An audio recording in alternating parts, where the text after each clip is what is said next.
Hello and welcome to another edition of the GA's Dirty Deeds. I am James Hudson, your host here on JLJ Media, my online network, folks. Yes, my network. I am the JLJ of JLJ Media. So I always bring you people who go on these shows that we watch every day. And one of them is General Hospital, of course. And why this show is super popular is because I talk to folks about their experiences on the show. This person has the distinction of being part of a storyline that I hated.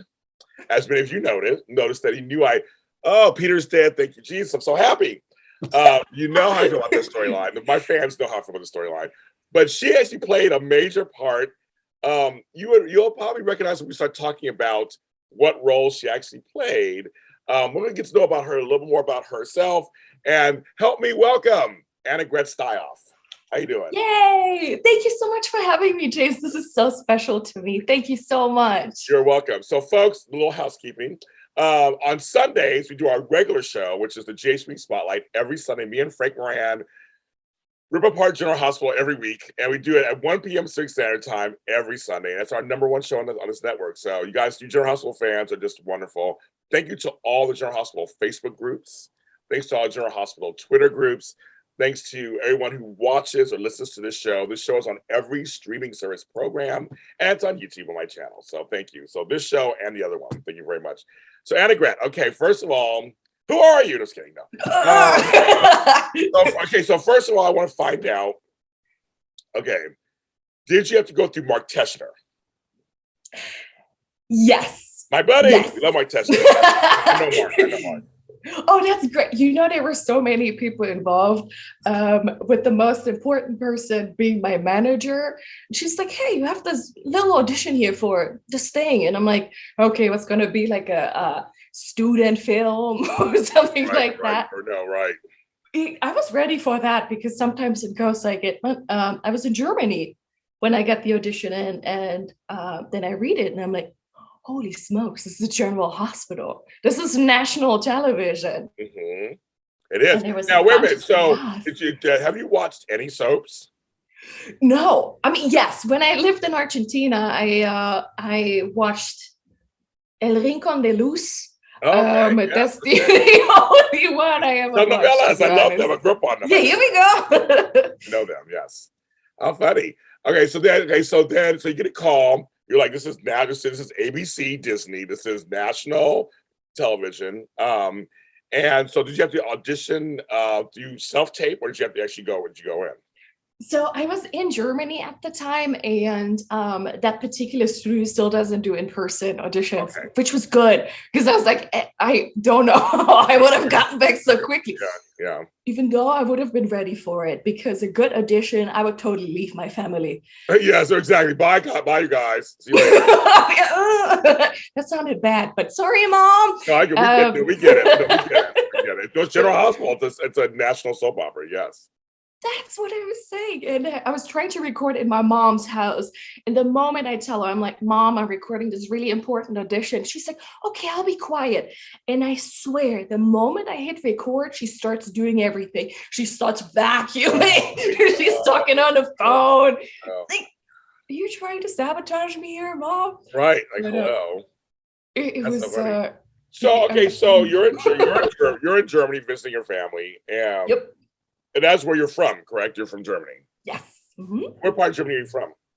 Close to Frankfurt. It's like like if you need fresh milk, you walk to the farmer kind of place. I love it. Yes, I love it. I do. I'm a farmer at heart. I love it. Oh, nice. I like it. I have a garden and a farm in my house, so I love it. Yes. Well, you're tourist. It would make sense that you like get to get your hands dirty, right? Yeah, so folks, we realize I'm May 10th and you're May 6th. Yes. So yeah, so we're Torians. And look, I got this. Okay, I saw the bull. I saw that. I was going to comment. I'm like, where's all my tourist stuff? I have nothing. I'm cleaning up my desk right now, so there's nothing on here. But I usually have tourist stuff all around me. Oh, I have one thing. Oh, I do have one thing. Let me see. Okay, folks. My mug. This is Taurus. Yes, here we go. I like it. Yeah, so I have one, but I have more stuff normally, but just right now I'm cleaning my desk off. So now I want to start because we go backwards now. Yeah, we'll get into the General Hospital stuff in a second. But I just want to know, Okay, so you're in Germany. You were born and raised there. Yes. When did you come to the U.S.? Let me see, about 8 years ago, what I did, and I don't know how many people are actually aware of this, I decided I needed to move to the US because I felt like a strong urge. And I found out that you can actually put your name into a lottery system. And my boyfriend at the time goes, hey, let's just enter our names. We're not going to win anyways, but at least we're doing something. And James, I kid you not, I enter my name twice. And the second time around, I get an email saying, you won the green card. And I go, oh, it's scam, delete. Right. Yeah, exactly. Because who sends out an email saying, by the way, you can now live in the US? What? Yeah. But so how, that's how I got the green card. Didn't have to marry anybody. So like England wasn't a choice. So no other places that were a choice that were closer to you. You're like, nah, I don't want to do that. I want to go to US is the big market. It's a big market. Yes. I had just gotten out of grad school. I got my BA in theater. Okay. And for whatever reason, I was just convinced that it needed to be the US. Okay. I know I could have gone anywhere else. I know a lot of German actors moved to Turkey. Where I actually have Turkish family. I could have done that. Maybe that would have been easier. And they become great big telenovela stars in Turkey. Yep, they do. But I was like, no, it's got to be the U.S. Now, did you know where in the U.S. you wanted to go? I mean, was it always Hollywood, Los Angeles? Was it like, did you know that? Yeah, it was kind of like the end goal, but I first started in Seattle because I knew that they had more theaters.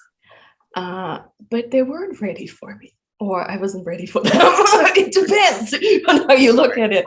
Right. And then I made my way down to Oakland, which was the first time I actually felt like I sort of belonged here.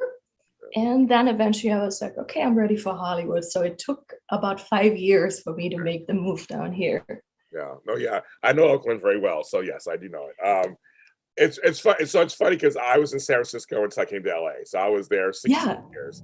But I lived in San Francisco proper. But I used to work in Oakland. I had friends in Oakland, friends in Berkeley, Oakland, Richmond, the whole thing. So James, do you feel like the vibe of the Bay Area and the LA vibe are like super different? Yes. Yes.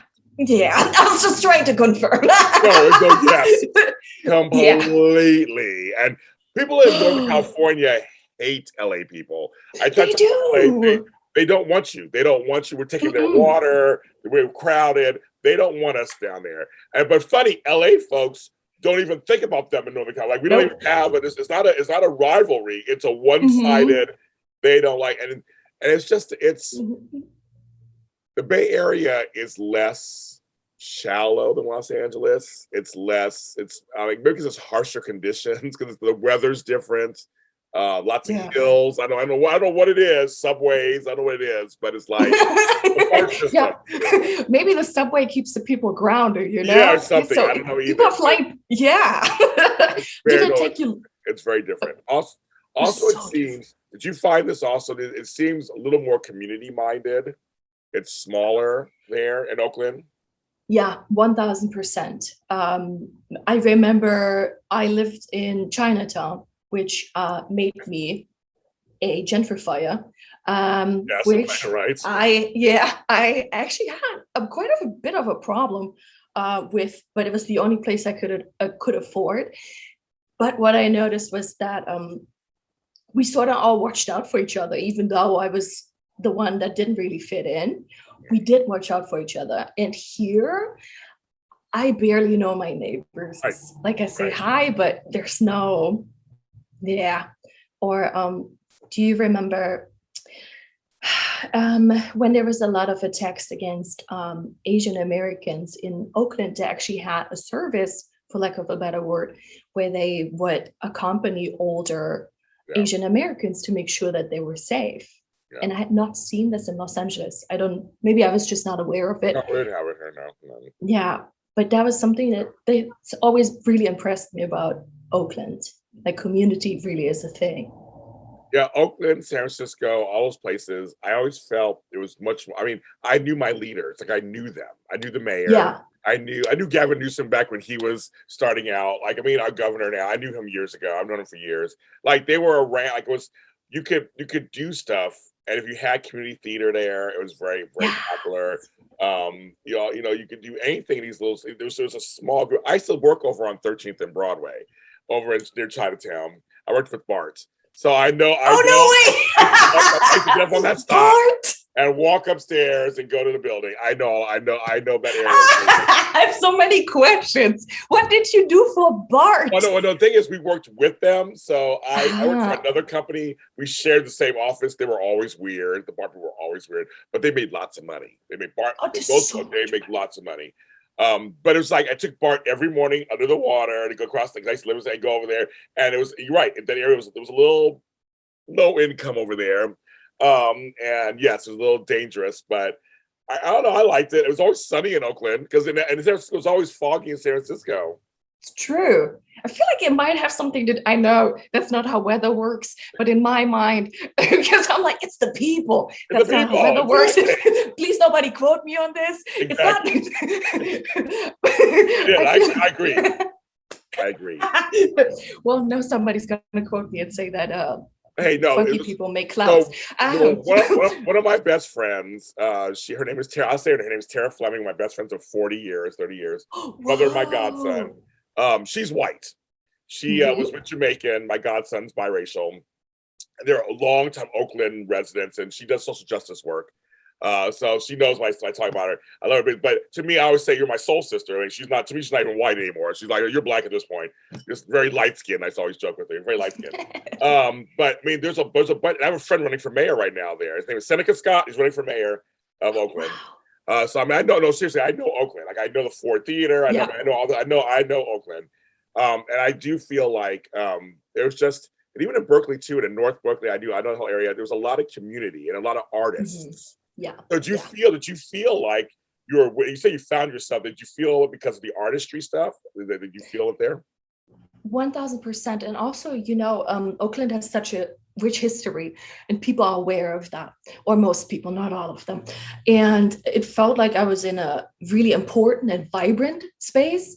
Back when I lived there, you could walk around the lake and there would be somebody playing drums, or there would be lots of families cooking and just having a good old time. I know that things have changed since then, but like 4 or 5 years ago, you could do that, and there was always some sort of, I'm going to say, not community exchange, more like a cultural exchange.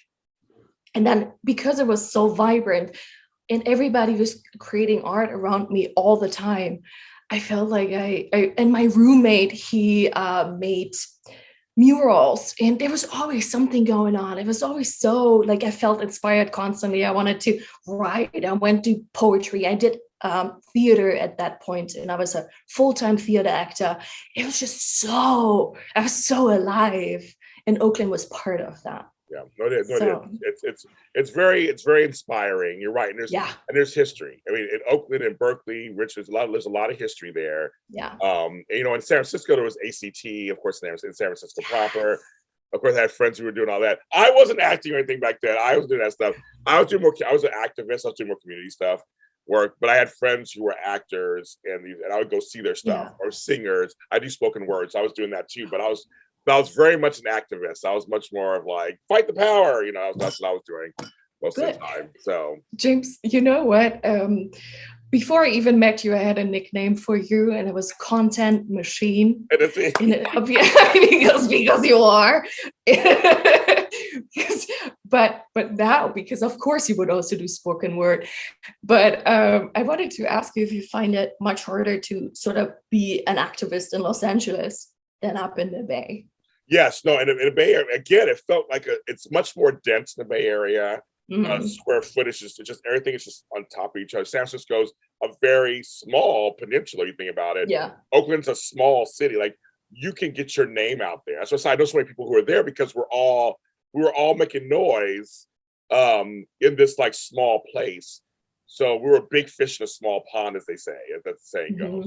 Mhm. You could make a name for yourself. I was very popular in the Bay Area for 16 years, and it wasn't because I was like this person who was like I said, I spoke out on things. I marched, I protested, I spoke. I mean, I worked I worked at certain companies that would sponsor things. I was fighting for gay rights and black rights and these rights, and I was doing all this stuff. And it was during the 90s and the 2000s when gay folks were dying and black folks were being pushed out of the city and told to go to Oakland. You don't want to live here, go to Oakland, that kind of thing. Yeah. And it was just Yeah. like it was so for me and my friends, we could speak out, and it got local press very easily.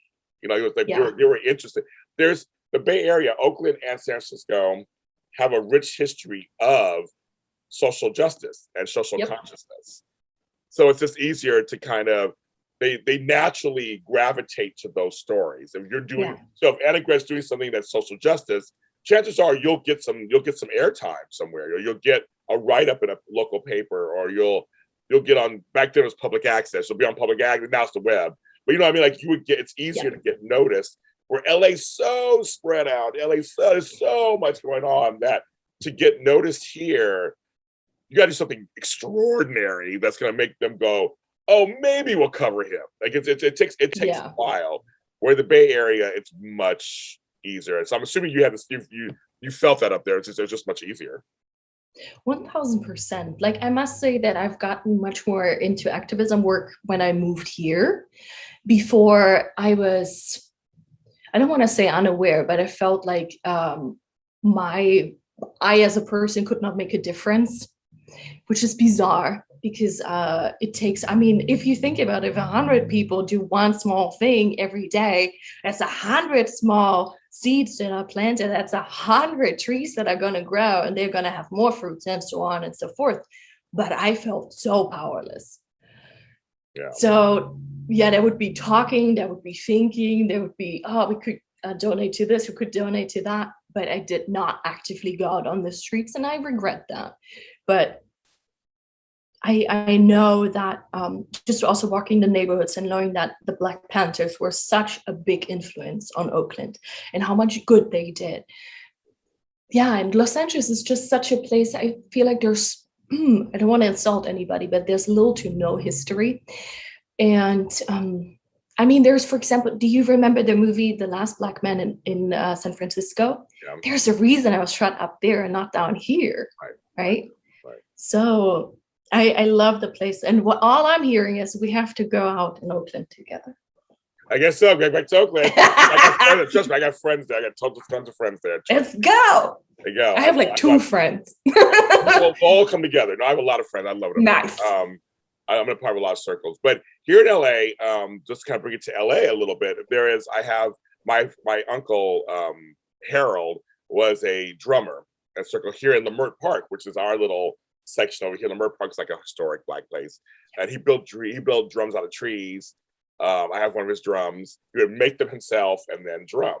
There's all these drum circles here, and poetry and spoken word, and there's a lot of stuff that's in this area of South Los Angeles that I think people need to kind of. But you also forget Silver Lake back in when I was a kid. It was bikers, gays, hippies, artists. It was a hub of activity, and I remember that growing up, going to my Uncle Tommy's house and just seeing an array of folks all kind of just being artists. So you're right, the activism was more Northern California, but in Southern California, we had a lot of art that was happening. Yeah. And I think that part I like. And LA is a place. LA, for all we talk about it, yeah, it's a hub. It's a hub for entertainment for the world. There's LA, there's New York, now there's Atlanta, there's Chicago. I mean, there's certain places that just are now, Vancouver, British Columbia. There's certain places that are now hubs for entertainment. And LA, I mean, LA's LA. I mean, it just is. So I want to talk, okay, so tell me all the artist things you do, because you're an actress. Aren't you a comedian too? I mean, like, what do you do? Yeah, you know what? Yeah, but kind of not. Well, you've been on stage once. Here's the thing, because I am a theater actor, right? At one point, I went, "Oh my God, I miss theater so much." But in Los Angeles, there's close to no theater, and because I'm a horrible writer, like I couldn't even write something for me if I wanted to. I said to myself, I know, right? I said to myself, hey, what else can you do that involves a stage? And so comedy happened. It happened. I was like, okay, we can do that. And I had a good time. I also had horrible times. To be really honest. Yeah. But acting is your main thing. Acting is the thing. Yeah. Right. Yeah. That's James, have you ever thought about what makes you feel most alive? Yes. What makes you feel most alive? This. Haha. Yeah. Talking to other people online, and it's my own network and it's my own show. And I can talk about whatever the F I want with somebody. Yep. And that to me, and then other things make me feel alive too. But this is one of the things that I'm a nosy person. I like to know what's going on. And this right here is what I aspire to. Yeah. So I once read in a weird psychology book, because those are my things. It was like there's two things that make us feel most alive: being in pain and being in love. And then I said to myself, there's a third thing, and that's acting for me. Okay. So, and then actually goosebumps when you said this was the thing that makes you feel most alive. Yeah, it's like a good roadmap, right? I love talking. I love this. I get to, I know for a fact that 10 years ago, this wouldn't be possible. No, yeah. 30 years ago, me talking to a white woman, openly about anything on camera would not be possible. Yeah. 40 years ago, we wouldn't even be in the same room. I'm a person, my friends joke, I'm very black. I'm pro-black. I'm very much like, but I mean that in the sense that I know my history, my ancestors, and I've been around 53 years. I'll be 53 in May. I've been through a lot as a black man, so I know how to appreciate what I have now. I just know that what we're doing here, this is a luxury for us, that we can do this. Your ancestors, mine, we had other things going on. Like back in the day when we were doing this, but now we have the luxury of having conversations on the web to put out for fun for other people about shows that we like. And that to me is, I'm happy to be at the table, as they say. I'm happy to be here just doing it. I appreciate it so much. And I've had really rough physical years. I had a year my face was paralyzed. The fans know that. I had severe Bell's palsy, and my whole left side was paralyzed for a year. I couldn't talk. So I came back from that in 2019, and I was like, I will never take for granted ever again this whole thing. So James, when you couldn't talk for an entire year and you just said you love talking so much, wow. I was depressed. I wanted to kill myself. I was everything. Yeah. I left town to recuperate and hide, because I couldn't cough, talk, blink. I couldn't drink out of a straw. I couldn't form thoughts. I was in pain all the time. And I had to exercise it because it's muscle memory. Yeah. Get the side back up. But I thought my life was over because it lasted for almost a year.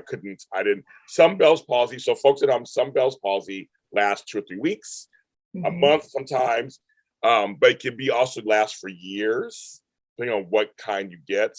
And for folks who don't know what Bell's palsy, just really quick, I just want to say, you don't know what Bell's palsy is. I had a virus go through my ear. It inflamed my cranial nerve behind my ear, and then actually I had a stroke in my head, and basically it just collapsed my face. Wow. So James, what made you? I know this is going to sound a little maybe too raw, but I mean, I've been there. I did not want to live, and then I had to take really strong medication to get away from that. Yeah. But what I'm trying to figure out is what made you keep going? Like, how did you decide, no, I need to keep living? Like, so I did a show on this, actually. I was documenting my journey, And Mhm. I did a show, my show Breaking Into, which is here on this network. I brought on the therapist who saved my life. Her name is Mhm. Mayumi McKinley. She's a great therapist. And one day I was planning to end my life, and one day I went on Facebook, and she had a little post. It was like just it seemed like just a regular post. It was like, you are important. What you're going through is important. It's like this post for everybody. It wasn't directed to me. It was for everybody. I saw it and I went, I'm James Lott Jr. I'm like, I can't. This can't be it. I mean, I gotta do something. Like I gotta try at least. It woke me up in a sense. It made me go get help. I mean, I got therapy. Yeah. I got help. But I would say that was kind of the thought was like, yeah, I'm feeling low. It's like month number 6. And I'm not doing what I Mhm. want to be doing. I'm laying here at home, just like in pain all the time and having anxiety.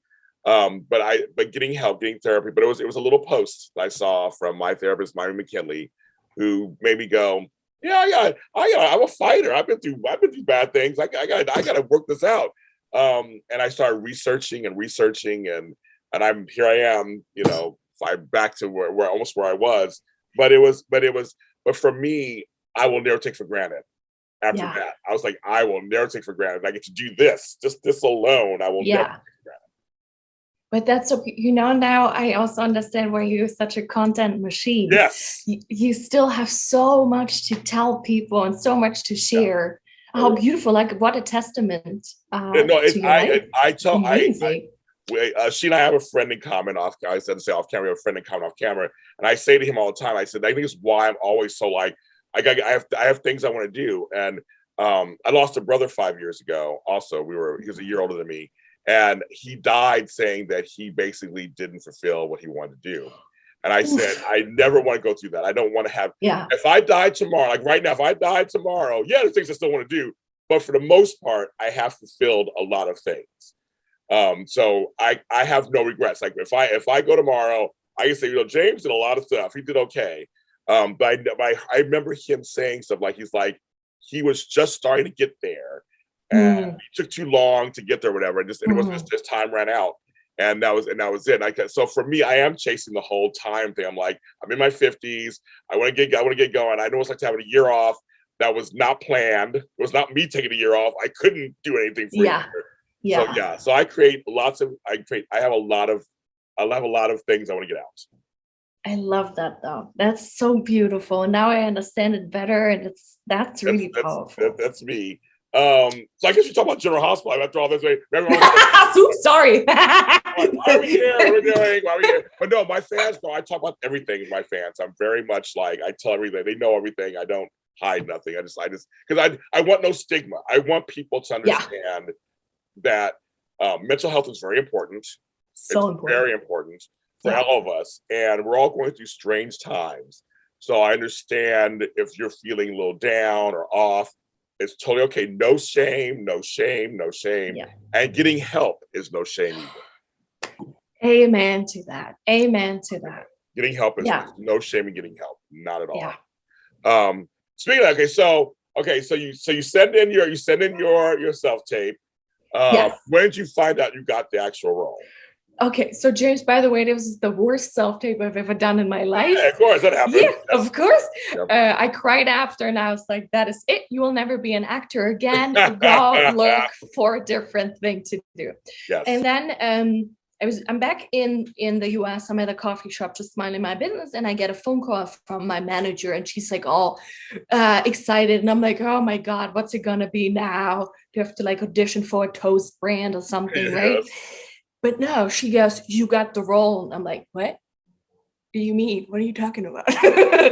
She's like, you got General Hospital. And I was right in front of Phil's in NoHo. And I started crying in front of the coffee shop. And people were like looking. I love Phil's coffee. Me too. I love it. So addicted. They take their time with their coffee. They take their time. It's that love, because that love needs time. I know. Oh no. But so I was high on coffee and crying because I got the role. And then it took a long time. I only told 2 people that I booked the role. Our friend and then my other best friend, and nobody else knew. I think I was afraid that it wouldn't actually happen. How long was the There, time between you getting it and filming? How long was the time between? I think it was about 10 Yeah, days. that makes sense. Okay, yeah, makes sense. Yeah. And then the best part was James, they were supposed to, they wanted to send me the script like a couple of days in advance, but something went wrong. And I didn't get the script until the night before. I was like, hey, you guys, I'm just wondering if there's a script. And they're like, what are you talking about? We sent it out. And I'm like, no, there's nothing. Oh So, my God. mhm. But my manager, she was like, hey, it's a telenovela. Chances are that you're going to get the script when you get there. You are an actor, you can do it. So I didn't even, I was just like, okay, Yeah, yeah, the moment. And like, this is what we trained for so long. yeah, yeah. But And okay, it's so okay, really, okay, so okay, so we're gonna walk. We're you gonna give walk me, through this. We're gonna walk through this. yes. Okay, so a couple weeks go by. Mhm. Heading to Prospect Studios, or heading over to. I've been to General Hospital. I know where it is. I've been over there. And so now, because you are, are you considered under five? Was it under five? Yeah. Yeah, under Yes, five. underfoot. Yes. Mhm. Okay, so folks, if you look at the thumbnail that will be under this video, you'll recognize who she is. But so how they describe the characters? But like you didn't have a name or anything. So what was the character described to you as? It was woman. That was it. Well, And you I was were. like, You wow, totally were. I get to play a woman. This is amazing. Like that's. And then in the in the casting call, it said something like of Swiss or German descent, speaks with Swiss or German accent. And the very best part was I was on set another day and a woman told me, she was from Sweden, she told me, oh, I auditioned for General Hospital the other day and I did my German accent, and she showed me her German accent, and I was just thinking to myself, I don't know, that does not seem right. And she goes, I didn't book it. And I go, because I booked it. You And, got it. I get it. So okay, so for a second here. So now actually you're in America, you're German Yes. in Yes. America Yeah. to play a role that's German or Yep. Swiss. What you were playing, what was it? Uh-huh. It's bizarre. That's really interesting. That's very interesting. Okay. Okay, so she plays. Okay, so for us fans of General Hospital, we watch it every day. You were our marker because we didn't know they were in Europe. Maxie and Peter were driving all the week before, just driving in America, in upstate New York. Then all of a sudden, when she showed up in that bathroom, where are they? So you're part of this infamous storyline part that we're like, so when our friend told me it was you, I was like, wait a minute. Now, oh my God, we talked about her on the show. Like we talked about you, your character on the show. So we're like, oh, that's so funny. So you were part. So she was the woman who goes in the bathroom at the rest stop after Maxie did and wrote in. She found lipstick and wrote on it to call Anna. Yep. It was bizarre because when I came in, I forget the actor's real name, but the dude, he goes, oh, so we're going to practice our German today. And I'm like, no, I actually am German. And he goes, oh, can you? Yeah, I was like, what? And he goes, hey, can you just listen and see if I say this right? And he kept pronouncing it French. And I said, no, wait, say it like this, say it like that. Funny. But I tried my best. Okay, so your scene is interesting because it's one of those you're on the phone scene. Yes. Yes. So did you because the other actor, her name's Nola Hughes, and she's British in real life actually, did you act opposite her at all? Like was she on the other side? Say no, how'd that go? No, so they just had me pretend. I had somebody else behind the cameras, which by the way, there's 5 cameras pointed at you. That's something I've never 5 at the same time. 5. Yeah, that's weird. There's also no microphones because usually people will give us microphones. Oh, no. Right, boom mics. Yeah, they're like just enunciate. I'm like, okay. Oh, wow. The sets are small. They are small, folks. The sets are small. They're so tiny, and it's amazing because I only saw it. James, my call time was 6:30. I was out of there at 9:30, and I kid you not, I was on set for 15 minutes max. It was so fast. I've never. Soaps go fast. Soaps, they film. Yeah. So wait, so okay. So 15, do you mean like blocking? Did you do a run through it all or no? We did 3-minute rehearsal. I swear, I was still thinking about what I'm supposed to do, and they were already at a different set. Wow. Very soap opera, yes. They tell me these are the things that are going to happen, but until you're in the actual situation, I realize I can know a lot of things, but I don't know them until I'm there. But isn't it amazing those lead actors do this every day? I mean, like it's just go. It's a very grueling pace they do. It was amazing. And then really what impressed me the most was we were all behind the wall in the bathroom. Everybody was getting ready to sort of like walk out and do their thing. Maxie and Peter, they had like their little printed out words. Lines. Here we go. You're like, oh, that thing. You're writing on it, yes. I swear I speak English. Yes. And they like peeked at it a couple of times. They're like, okay, like this, like that. And he turns around to me. He's like, how do you say that word again? And I'm like this, like that. And then it just like, boom, it was just like started. Maxie did her scene like 3 times. And the longest thing in this whole filming was really the guy writing the phone number on the mirror. Everything was so quick. Yeah. It was really mesmerizing. It was also, I was sort of blown away. When we were done with the scene, I actually did not understand that I was done. It was only that everybody was gone, and I was standing there all by myself. And I was like, I guess I am done. I guess we're done. So now wait, so when you went in, you go into hair and makeup, that kind of stuff. You did all that. Yes. So and that was, I've never been in the makeup chair for that long.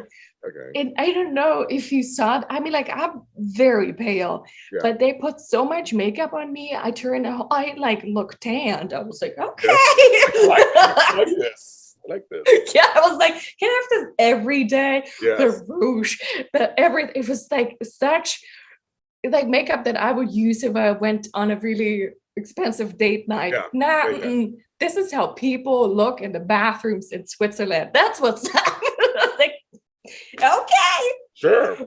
It was, so yeah. And then hair too, which was bizarre because they were like, we're going to make your curly hair curly now. And I'm like, what? No. So they put it on curlers and I was like, okay, whatever. And everybody tells me about the script they're writing. It was like a very Hollywood situation because everybody has a story and I want to try to find out where the heck they are, where they are. And right? You know, it is. I've done a few things, and yes, and the hair. Well, the makeup room, hair and makeup was always the place to be. And it was funny when I was doing Jimmy Kimmel, they had me in the hair and makeup department, and the chick she was really cool. And the makeup, they were all just working on me. I'm going, this is really crazy. I'm just sitting here, and they're like, and your hair, you have great hair. And they're like making it this, but they're telling you they're lying. They're telling you, I have this film coming out tomorrow. I have this comedy club thing, or I'm in a band. Yeah. Like in LA, we're all hyphenates. Everybody has something going. You're right. They're talking about it. So when you said that, it's true. They're talking about it. And it was cool because it was such a lively situation because they kept me entertained. I did not think about the impact those 5 lines would possibly have on my life. So you did that. It took 15 minutes. You did a scene that made us go, they're in Switzerland. I mean, literally the fans were like, where are they? They're in Switzerland. I thought be in Canada or whatever, but no, they're like they drive across the Atlantic Ocean. Like we were just totally, so you were part of an infamous scene that we were just like, where did that come? We talked about you and your character on our show. We're like, where did she come from? Like, who is she? Where's she come from? Awesome. So when our mutual friend told me he knew, I was like, wait a minute, what? It was crazy. This is so ideally week. And our friend knows my co-host too. They used to host together also on something. So I was like, it's just what a small world. So I was like, get her on my show. I gotta get her on here. We talk about just the experience. But so your experience was fine. You had a great experience. Yeah, it was wonderful. this is my first speaking role on national television. It's a huge thing for me. Like I still have not told anybody. Like 5 people know. Well, I guess now more people know. Yeah, that's right. Oops, no more secrets. Hundreds of people watch this. Listen, so there's gonna be a lot of people. It's a popular show, so your people are gonna be watching it. So it's just so bizarre, and I keep saying to myself, what if this is it? What if I never book something again? Oh, got it. Right. But that's where my head goes. But you know what? We'll figure it out. And I forgot what I meant to say, James. Well, It's one of those things where you always feel like you're as good as your last product. Yeah. Like my last show, you're always as good as your last show. Like, but you know what? Other shows will come. Oh, hold on, they're coming to get you. Other shows will come. It's one of those things. If you stay in the path, other stuff will come. It may seem like, is that it? Is that the big? Is that the big thing? But you'll keep going, and more stuff will come. You're young. I got more stuff coming your direction. I appreciate that, James. Thank you so much. But do you think you could do a soap opera regularly though? Would you want to do one? That pace is hard. I know it's hard. But I kind of want to do it just to see if I could do it. Yes, you do it. Yeah. I think, and also it feels a little bit like theater. Yeah. A little bit. Yeah. I totally. I mean, yes. Yes. That was so hard. Yeah, it's like yes. Well, no, because theater, as we know, is different. Theater is a much more. It's repetitive. It's a lot of times it's every night or 3 nights a week or whatever it is, and you're with an audience. The audience in front of you, so whatever they're feeling, right, you can feel it on stage, right? Yeah, it's so weird when you don't get any feedback. I really had to get used to that. And I still am kind of funky about it. But the good thing with that very set was there was 5 cameramen, so I could feel something. I wasn't all by myself, which was good. And then, my favorite part, Peter, after the scene is over, he comes running over and he goes, "Oh my God, how was it?" And I'm like, "Thank you so much for asking. It was really great." And he's like, No, I meant me. I meant, how did I sound? But I love that because it immediately pulled me back on earth. And I was like, you know what? Funny. Yeah, that's cool. So, folks, that's Wes Ramsey, folks, who played Peter. Thank you. Yes. You know how I feel about that already. So that's very interesting. Yeah. Spilling the beans. I love it. Spilling the tea. Well, he's off the show now, so we're good. He's moving on to something else. But fair enough. But that's very fun. So as we wrap up, I mean, thanks for sharing your experience with us on there and the other stuff we talked about here too. But so now you're back in LA. What's coming up for you? Anything you're trying to work on? Great question. Tomorrow I'll have my first in-person audition since the lockdown. Oh wow! It's not a big role I'm auditioning for. It's probably gonna be like 3 seconds, but the fact that we're doing this again is kind of cool. Yeah. And then I'm okay. Deep question here. I mean, I feel like I already know your answer. But do you feel like when you have a really big goal in mind, it's super easy to pursue it and you're like energized by it? I feel like, yeah. Well, I mean, that's a good question. I don't know. It's never super easy. Never easy. I mean, that's right. It's never easy. But I'm pretty fearless, I guess. I'm a person who, I guess I was always like this since I was a small child. Mm-hmm. My mother told me I was very much a go-getter. If I wanted something, I moved heaven and earth to get it. Yeah. So it's never easy, but it was like I feel like I've earned everything I have. So yes, when I have goals, I check them off. I have a lot of things I've checked off, but it was the result of tenacity, single-mindedness, hard work, perseverance, patience, tenacity. Just like this, I'm focused. I'm like, I want to do this, so I'm going to work to get that done. Yeah, that's what I do, no matter what. And that's so for me, each goal I accomplish, that's what it is. Yeah, so you know what the next step is because you have your goal in mind. Oh yeah. And I'll tell you this: I'm a little bit in limbo right now because my goal was to get on national television. Now I am. Now what? I haven't figured out my next goal yet. That's also because you're an actor, so part of this also is contingent on how the studios work, because COVID shut them down 2 years ago. Yeah. No studios 2 years ago. Then theater kind of went away. Now it's starting to come back a little bit. So for you, you're dependent on external things, where it's like if there's more theater roles and more acting roles and more television, like it's so for you, I understand where it's like your goals do more, obviously, but it depends on, is there more out there for you? I mean, it's just we're in such strange times. We're in such strange times. It is so strange. It is so, and I wish I was a better writer so I could just write my own stuff and be like, I'm gonna do it. I'm gonna whatever. I'll do my own thing. But I'm a horrible writer. You don't even, James. It's bad. It's bad. No, but here's the thing. Some folks, you know your lane. You know exactly what your lane is. Some folks are good at this, and some are good at that. And I think that's kind of that's the great thing. It's like you know what your strength is. You're like, my strength isn't writing. You know, my strength. No, definitely not. I'm not a writer. So that's fine. I mean, so long as so that just means that your avenue, your direction's a different thing. You have to kind of just stick to auditions, stick to seeking out opportunities, looking at the stage. You know, that's what it is. I mean, it's tough. This business is not for the faint at heart. No, I always say it really it's not. isn't.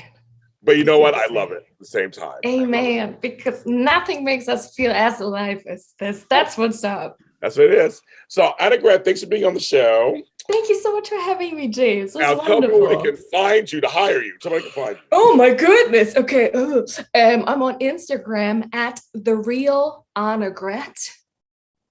And I think I have a YouTube channel, but I'm not sure. There's going to be more. That's something else.